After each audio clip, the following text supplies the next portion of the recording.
অনেকে এটা বলে যে বাড়িতে কেন সেজেগুজে থাকবো, কে দেখতে আসছে, বাইরে বেরোলে ফিটফাট হয়ে থাকতে হয়, সেজেগুজে যেতে হয়।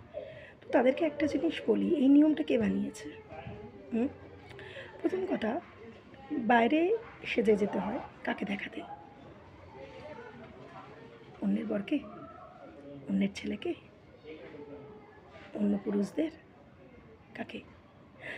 আর যদি বাড়িতে তোমরা বলো যে হ্যাঁ নিজেকে ভালো লাগার জন্য সাজতে হয়, কাউকে দেখানোর জন্য না, তো সেটা তো বাড়িতেও সম্ভব হয়, তাই না? নাকি বাড়িতে থাকলে তোমার ভালো লাগাটা থাকে না, বাইরে বেরোলে ভালো লাগা থাকে? কোনটা? যাই হোক, আমার ব্যক্তিগত অভিমত, আমি নিজের তবে বলছি না এরমভাবে সেজেগুজে, বাট ফিটফাট থাকাটা বলছি। যে তুমি যদি একটু সেজেগুজে থাকো, আমি আমার দিক থেকে বলি, আমি যদি সেজেগুজে থাকি, সারাদিনের কাজ সেরে যখন ক্লান্ত হয়ে আমার স্বামী বাড়িতে ফিরবেন, আমার হাসি মুখটা, আমার সুন্দর মুখটা দেখলে তার কিছুটা ক্লান্তি হলেও কমবে।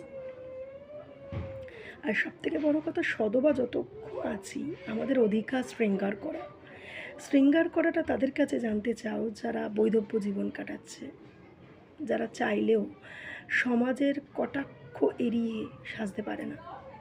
যতদিন সধবা রয়েছ, যতদিন তোমার এই শৃঙ্গার, তোমার সবথেকে বড় শৃঙ্গার রয়েছে, সেজে গুজে নাও। আর বাইরের লোককে দেখাতে যাওয়ার ব্যাপারটা আলাদা, ওটা অন্য প্রসঙ্গ। যে তুমি কতটা ভালো আছো সেটা মনে করি, আমি ভালো আছি সেটা আমার বেশভূষা বা আমার লুকস দেখলেই মানুষ বুঝতে পারবে।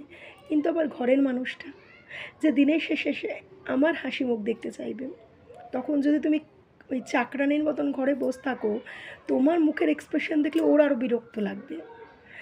তো নিজের যে মানুষটা, যে